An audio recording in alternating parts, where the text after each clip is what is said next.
Today's video is brought to you by the letter C for chelator.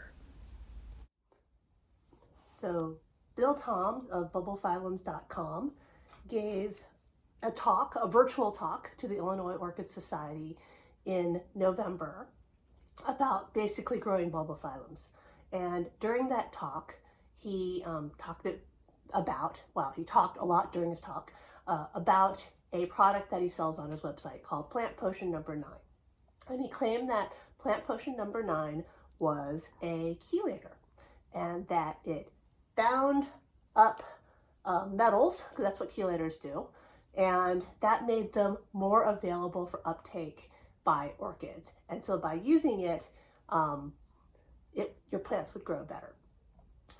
So I bought some Plant Potion Number 9 because I was very interested in this concept of chelators binding up metal ions and making them more readily available for orchids, because that would require it to be a reversible chelator. I couldn't get him to tell me which chemicals were being used as chelators in this formula. He said Laura Newton came up with it, but after looking at the label on his bottles that arrived, I'm really dubious that it's a chelator.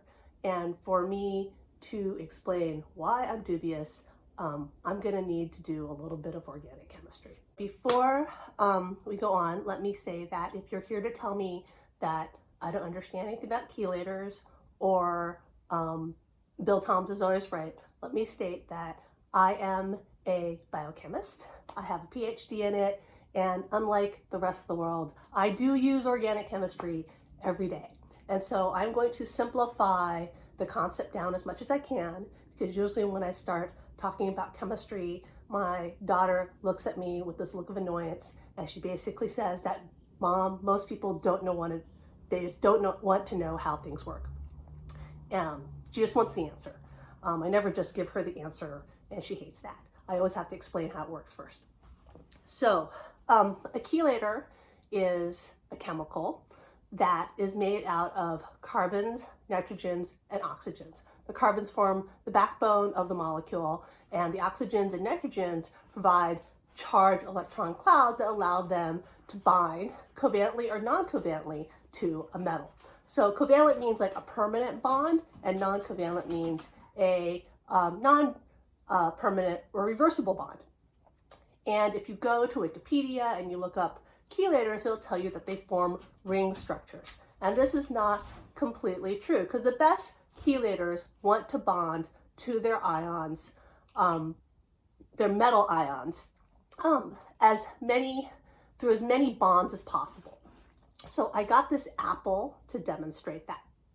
So in the simplest sense, if my hand is the chelator, right, and my fingers are the charged oxygens or nitrogens that are making bonds, then as a chelator, I would come by and I would bind the apple, forms a ring structure, and now this apple, which would be my metal ion, like it would be iron or magnesium or manganese or nickel or any of those things, would now be chelated.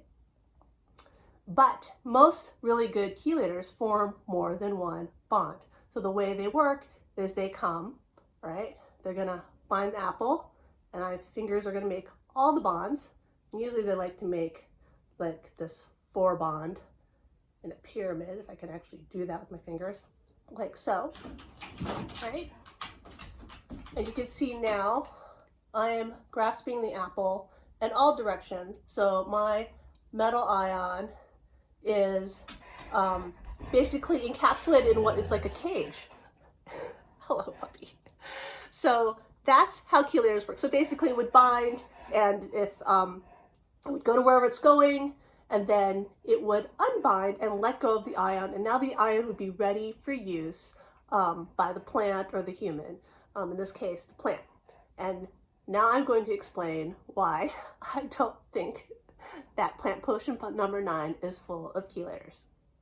So number one, you look at the side of the bottle, and it has a whole bunch of metal ions listed, and chelators don't have metal ions. It doesn't say that those metal ions are being chelated, that they're being taken out of solution. It's just a bunch of metal ions. And then number 2, when you open up the bottle, it smells like metals. So I've made lots of solutions in the lab, and I can tell you what metals smell like, and this smells like a whole bunch of metals mixed together. So I don't think this is a chelator. I think this is actually a solution, a dilute solution of soluble metals. And that's not a bad thing, all right? But it's not full of chelators. So I'm still going to try it in my plants. You can see that he lists that you should use it every 2 weeks. And even having more metal, basically these are trace metals, and having more metals available for my orchids to uptake will help them photosynthesize better, because metals are used in the chlorophyll, which are the energy centers of the plant. You're supposed to add a teaspoon to 1 gallon of water, and I don't have a gallon bucket here, so I'm just going to add a drop. So this completely smells like metals. So I wanted to say that most fertilizers and even water have trace metals in it, but metals usually interact with salts like chloride or sulfates or nitrates or carbonates, and then they form these insoluble compounds that aren't available for the plant to use. And so that's why I was interested in the chelators, because it would be able to take advantage of the trace metals that were in my water or in your fertilizer if you use fertilizer, and then, allow it to go into the plant and then make the metal available for the plant once it was inside and near the organelles that needed it.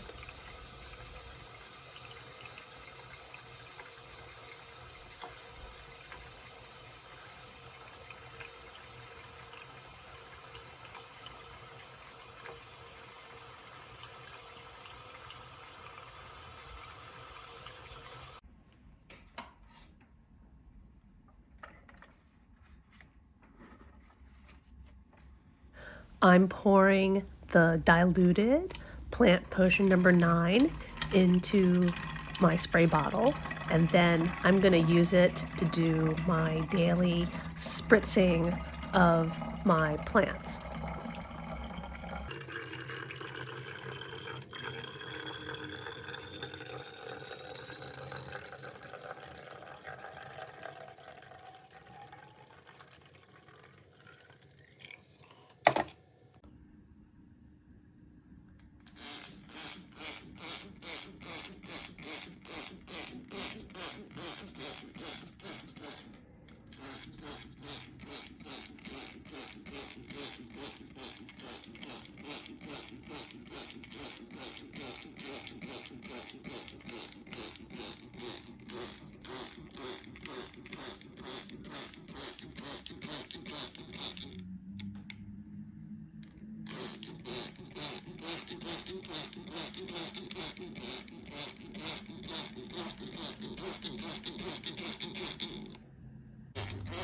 I don't know if this is too much plant potion or too little plant potion, but I think it will be several weeks to months, perhaps the entire winter, before we know if they are making my orchids grow better.